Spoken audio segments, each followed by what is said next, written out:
Thank you everyone for coming live and attending this session. So I'm Divya Chittor and I have two children. My journey of parenting started when my daughter was about 2 years or something. And it has been a very profound experience the way it has been transitioned over a period of time. And I underwent my Montessori training as well. So this is a short introduction about myself. So before we start the session, let us understand why is it called as a spiritual embryo. Let us take the embryo part first and the spiritual part in the last. Unlike other mammals, for example, say cow or any other mammal, when the child takes birth, like when the embryo comes out of the mammal, there is no much development which is needed. Like most of the functions, like talking, walking, or fetching food for themselves, it happens very easily. But whereas for a human being, the amount of time the human takes to evolve is a very longer period because the amount of responsibility we owe to the planet, to the creation, is very long.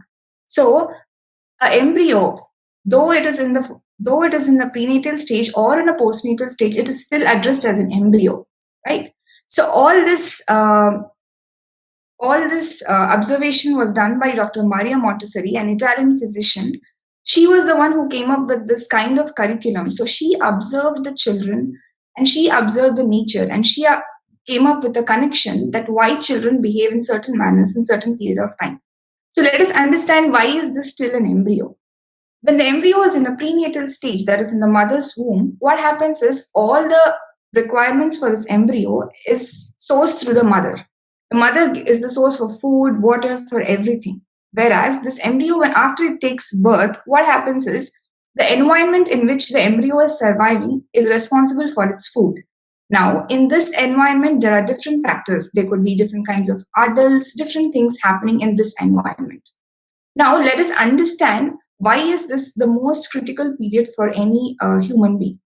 So, science has proven that in the first 6 years of life, 80% of the human development is almost reaching to an end. That means the foundation of a human is laid in these 6 years of life.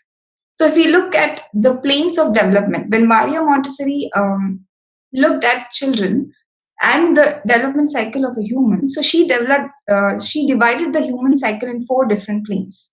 So the first plane is from birth till 6, and the second plane is from 6 to 12, 12 to 18, and 18 to 24.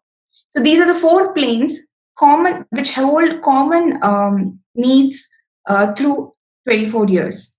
So if you look at the first plane is again divided into two parts. That is from birth till 3 and from 3 till 6. So in today's session, I'm going to talk about the part from birth till 3 years.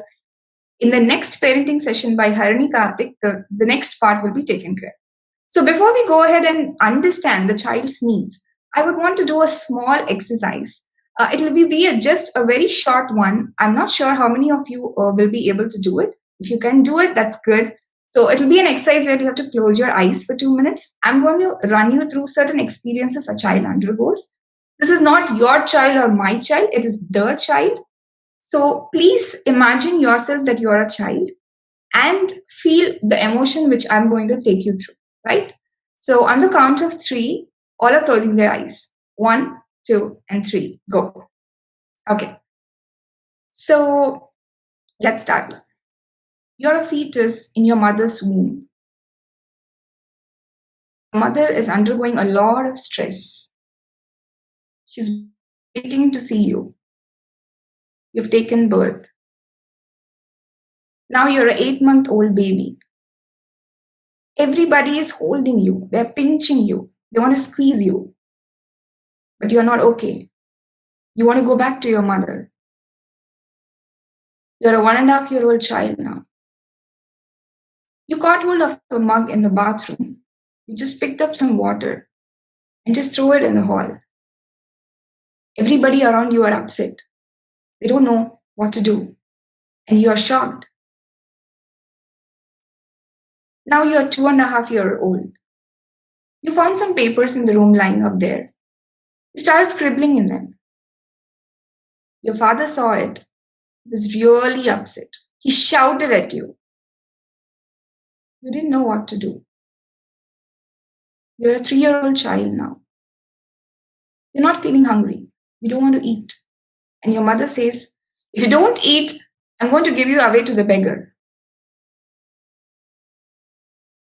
You're shocked. You don't know. Why did she say so? You wanted to cry. And when you started crying, your mother says, don't cry. You're really frustrated. You don't know what's happening. Please open your eyes. How was your experience as a child? Was it traumatic? Were you confused? Where you didn't know why these developments were happening, why you were behaving so? Why is it that you were not allowed to cry? Isn't it? We all as a parents want to give the best to our children. But this can only happen if we can let go of the guilt which we have already done as a parents till now. Knowingly or unknowingly, we are responsible in some or the other way in giving, if not these kind of experiences, any kind of experiences our child undergoes. So it is very important that we let the guilt go off, start to love ourselves, respect our choices, and try to understand our child. N amount of research or N amount of studies on parenting doesn't work unless we let this guilt go out of us. At every moment, we live in this guilt. Mothers live in the guilt. Fathers live in the guilt. It doesn't work. We'll have to love ourselves. Only then we can give it back to our child. Right? So let us understand what is there in the environment for the child to be called as a spiritual embryo.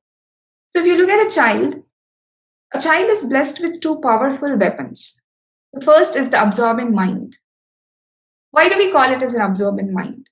Because it is the nature of the mind. If we look at, if we take two bowls of water, one bowl has a clean water and other bowl has a dirty water. Let us take a sponge and dip it in the clean water. So when we squeeze it, we get clear water, right? And we dip it in the dirty water. When we squeeze, we get the dirty water. So the nature of the sponge is such that it cannot differentiate between what kind of water it's being dipped in. When we squeeze, its function is to just give the output. A child's mind works in a similar way in the first 6 years of life. It doesn't know what is going inside. The only functionality of this mind is to absorb whatever is there in the environment and produce it outside. So let us take an example of a camera. Now, this camera which I'm referring to is a camera which is like a little older version. So when the camera takes a picture, every element in the environment is absorbed by the picture. You cannot re-edit or go back and edit. And when the camera is processing the image, this is the period where the human being is being formed. And finally, whatever has been captured by the picture is come out as an output. So it is very important as an adult that we are aware of what kind of environments we are giving to our child. Now let us see what kind of things a child absorbs. A child absorbs movement patterns, language, eating patterns.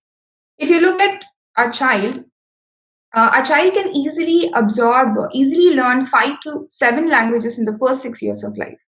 Whereas we adults cannot do that, right? But it is very important to understand how do we give these 5 languages. The rule to give languages is a single adult talks in the same language. Mother cannot talk in 4 or 5 languages with a child. This can happen at a later point of time when your child is post 6 years. But before that, the rule of language is one adult picks up a language and the child talks with the child in that particular language. Now let's see how does a child absorb movement patterns. If you look at our children, they walk in a certain way. If you look at Chinese people, they walk in a different way. If you look at Americans, they walk in a different way. If our child is being adopted by any of these, they'll absorb the same patterns, irrespective of the genes. That is because the child has been exposed between birth till 6 years, and the absorbent mind is absorbing whatever patterns it has been seen. Most of our children can eat with our hands. There are many children from the Chinese couple who are very comfortable with chopsticks, but our children cannot do that. If our children is adopted by a Chinese couple, this child can easily understand and absorb the pattern to how to eat with the chopsticks, whereas we struggle. The reason? Absorbent mind is in function. irrespective of what we do. Absorbent mind is a blessing given by nature to the child to absorb, right? So it is very important what kind of environments we put our child in. Now let us look at uh, the next power a child possesses. That is the sensitive periods. If we look at our children, most of the children, when they try to master movement, for example, a child has started to turn over. If you see, this child doesn't stop with one time. It turns around, turns around, turns. Why does a child do this? Because whenever a child is trying to master a movement, there are certain neurons which start forming in the brain. And these neurons need repetition for the pattern to get stronger. So, repetition is the key word why this happens. That is why it is called as sensitive periods. That means there are certain movements, there are certain developments which are happening in that particular window. If you look at movement, most of the children, if you see, when they're about 1 or 1.5 year old, when they learn to walk or when they learn to climb steps, they would want to keep climbing, keep climbing. But as an adult, do we really give that opportunity to the child? Are we really patient enough to give that opportunity for them to climb enough? Well, that's a thought for the day. So what happens is when this movement is in function, the sensitive period for movement is kind of around from birth till 4 years. So all the patterns of movement like crawling, walking, jumping, throwing, kicking, pulling, pushing, all these movement patterns have to develop in this window. If you look at the brain structure of a child, 80% of the brain development, when it finishes by 6 years, maximum amount of brain development happens due to the motor coordination, which is related to the movement. So it is very important that we expose our child to as many number of movement patterns. Take them out, take them to parks, let them climb, jump, sit, eat. This is one of the most critical development needed for a child. Let us look at something else. When the child is about 6 months or 8 months, when the child has started to crawl, we observe most of the children try to pick up small objects. They just find that smallest, tiniest particle, irrespective of the number of times you have cleaned it. And they want to put it in their mouth, right? Whatever we do, they just want to do this movement. So this is called the sensitive period for small objects. Why is nature blessing the child with this movement? Because at a later point of time, after 3.5, a child has to master a very major function in the child's life, that is the act of holding things and writing. The nature knows that this child at 3.5, when it has to write, it has to master this movement at an earlier age. That is why this child is given that kind of action. Most of the children who have not given enough exposure to hold this pattern face a lot of issues in writing. They don't the grip doesn't come so easily.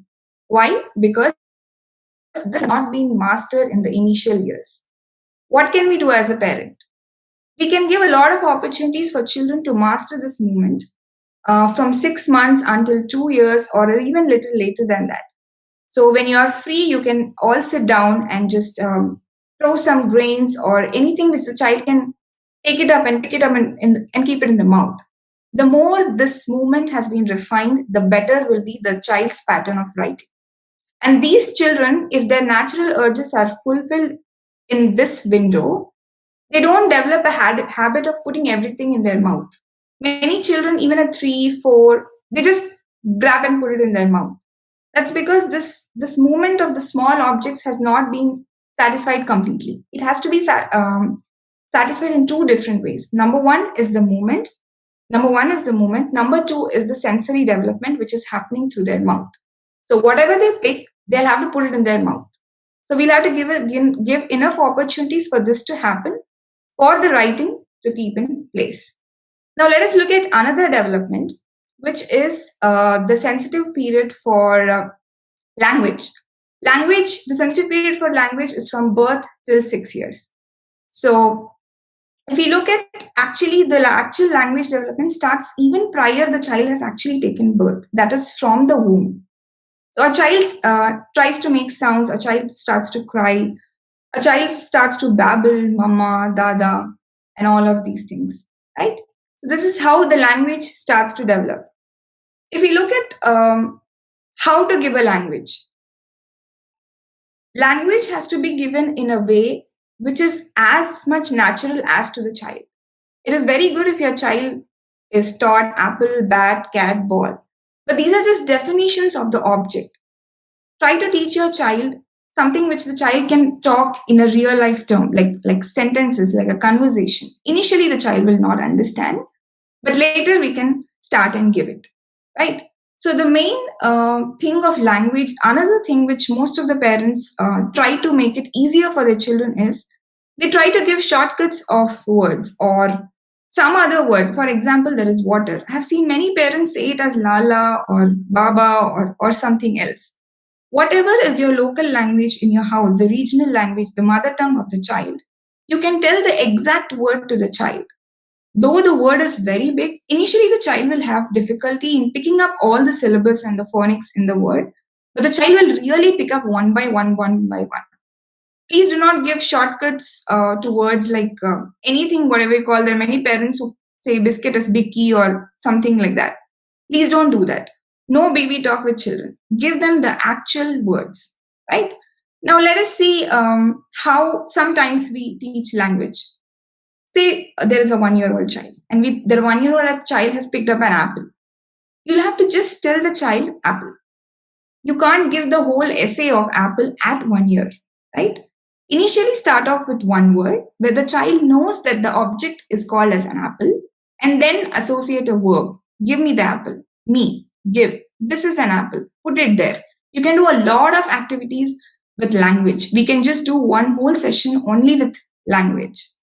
Now, there is one more thing, one other development which is happening with children. If we look at young children, maybe months children, what happens is when there is a change in the environment, this child starts to cry. Whenever there is a change, this child senses it and starts to cry, right? As the child grows, the child knows what is that in the environment which has been changing. And as the child goes even bigger, this child can actually go and correct it. Most of the children, whenever they pick up certain things, they go and put it back in the same place. They want to come in the same place, sit and wear the shoes and put it back and come back. Many children drink water, close the lid and then put the cap on. This is because the sensitive period of order is in function. This child is guided by the nature for an internal discipline for the child so that these developments are happening in place. Most of the parents, when they see their children in this age group, they see that, oh wow, he's doing it so good. Yes, absolutely, because the nature is helping the child. What as an adult we can do? We'll have to make sure that this discipline is maintained, because if the child is not guided properly in this window, when the nature fades away, when the developments fade away, when the sensitive period goes away, this child will have a lot of difficulty in going through that order again and again. So we'll have to create that order for a child. This child cannot take if you switch off the light. The child cannot adjust to any change in the environment. You'll have to try and stick on to the child. Please don't assume that the child is not getting adapted or how can he adapt to change and all of that. Yes, this child will definitely adapt to a change, provided you give this window in a proper way where the internal order is completely established. Once this is done, there is no problem with the external order. As the child grows, the child can automatically tune into that order, right? So let us look at another major sensitive period in a child's life.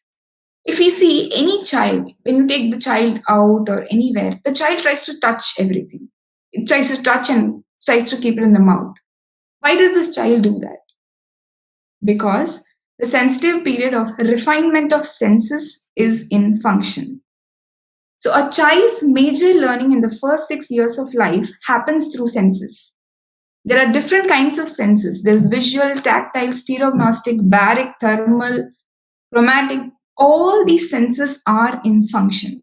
That means the child absorbs the information through its absorbent mind using the visual sense, the olfactory sense, sense of taste, the Stereognostic sense, the sense of tactile sense where the child can touch, baric sense, the sense of weight, thermic sense where the child can sense temperatures.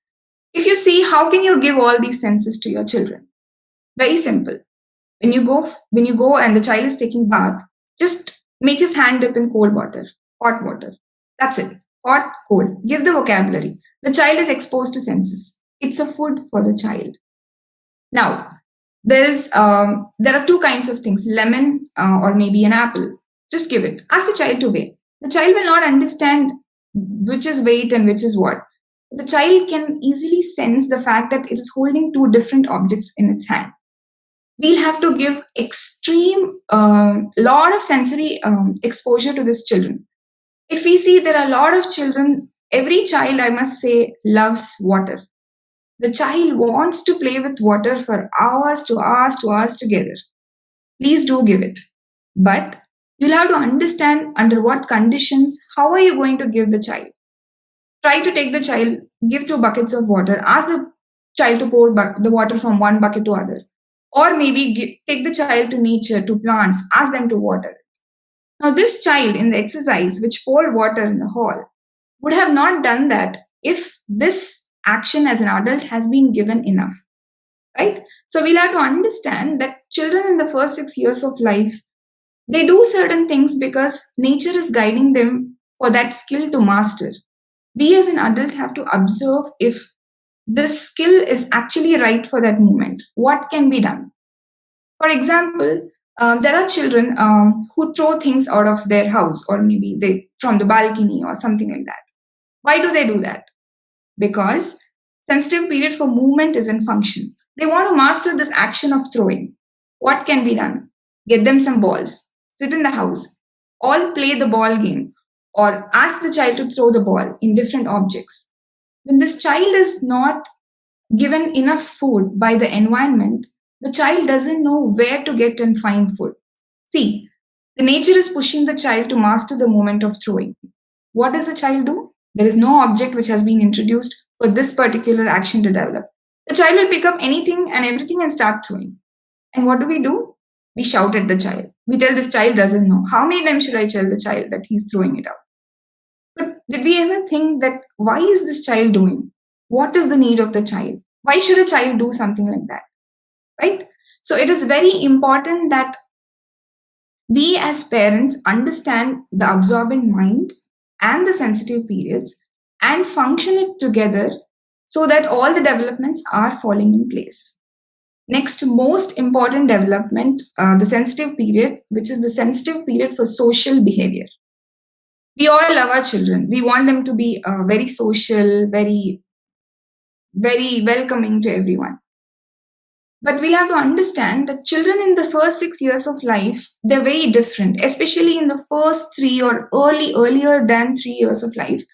They're very egocentric. They just want to keep up with themselves because they are coping up with developments which are happening within themselves. They don't want to interact with the world. They are always within themselves. And what do? When a stranger comes or someone comes to our house, we want the child to talk. We want the child to say hello or hi or something. It is no wrong in being social. We all are social beings. At some point, we all will become a social being. But some children take a longer time to adapt to the social behavior and some do it earlier. It is absolutely fine. The best example is my own daughter. She would never go out. Like she would always hide behind me. In fact, she would go and run into another room. And this kind of behavior of hers actually pushed me to learn Montessori, to understand why does she behave so. And after I learned this, definitely I would not say that my challenge did become easier, but I was open to accept the fact that it is her choice.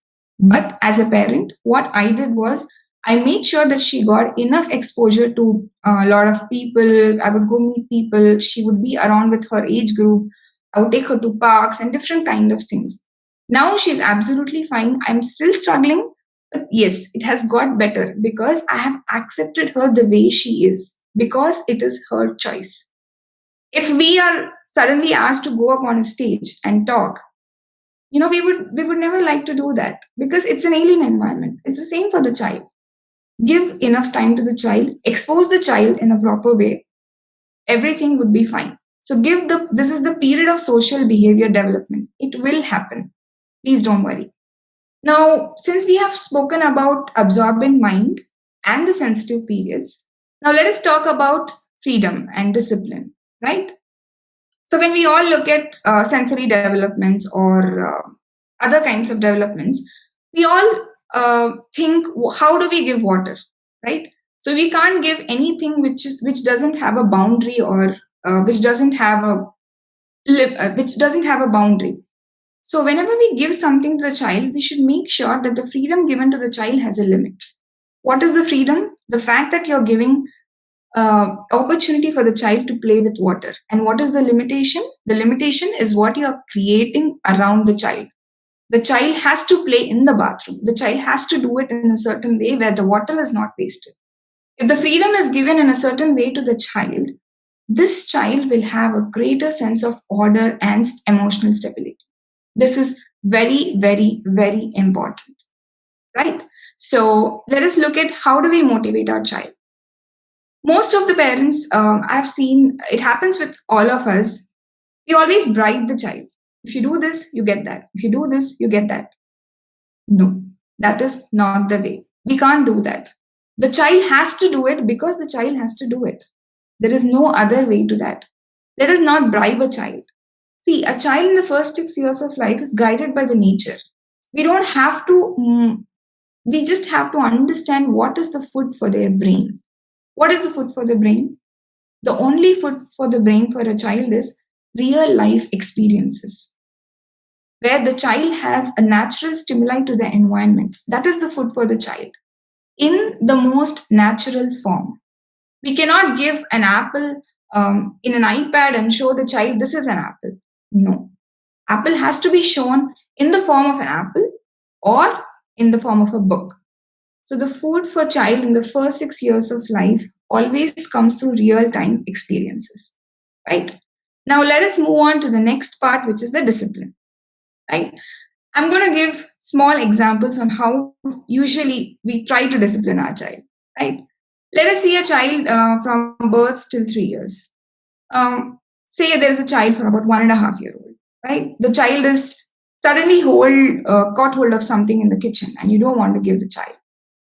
Now, what do? We take it away from the child. The child starts crying. Now, you don't want a child to cry. You give it back. What is the message the child has got? When you cry, you get it, right? Now, this child is 2-year-old or 2.5-year-old. The child has gone outside with the mother and father. Now, the child sees some toy. The child wants to buy it. The mother says no. The child goes to father. The father says no. The child goes to mother. By chance, the child is crying and it falls flat. Then what does the parent do? Either one of the parent. They'll say, let's give us the gun. What's the big deal in that? In this case, if there are grandparents, you know what's going to happen. Mother and father have to keep quiet, right? So what is the message the child has got? When mama says no, go to papa. Papa says no, go to mama. And if both are saying no, you have grandparents, you know what's going to happen, right? This is the message the child has got. Say the child has grown a little bigger. Maybe the child is about 3 years now, okay? Now, we all are in a party, right? And you have your iPhone with you. The child has grabbed your iPhone and you took it away from the child. Now this child starts crying. You don't want to mess in this party. You give it back to the child. What is the message the child has got? The child has understood that when you go out, there are no rules. Sing is king. Whatever I do, whatever I ask, I'll get it, right? So the rule of disciplining a child is very, very, very simple. A no should always mean a no. A no is a no is a no is a no, period. You cannot give a rule and break it and get it back. Discipline is not something that you cry and you get it. You throw a tantrum and you get it, right? So before we lay a rule to the child, it is our responsibility to understand, are we going to really stand up to the rule irrespective of what the child does? Imagine in this 3 years of life or 4 years or 5 years, Why discipline has become so complicated? Because we as an adult have broken our rules multiple number of times. It doesn't work like that. If you can't stand by a rule, please don't keep a rule. If you know that if your child is outside and you can't um, let the child not touch your things, just don't lay the rule. When the child asks, give it away to the child. We'll have to be a person who stands up to our word, right? Most of the parents, they emphasize on the words sorry, thank you, and all of this. It is very good that a child understands all these etiquettes right from childhood. But it is also important to make the child understand it is associated with some emotion. Sorry and thank you just cannot be a mere word, right? Now, say an example, someone has come and they have given a chocolate or a toy to your child. What do? You tell the child, say thank you, say thank you, say thank you. This child might not be interested. You'll not let the child eat their chocolate until he says thank you. Why do we do that?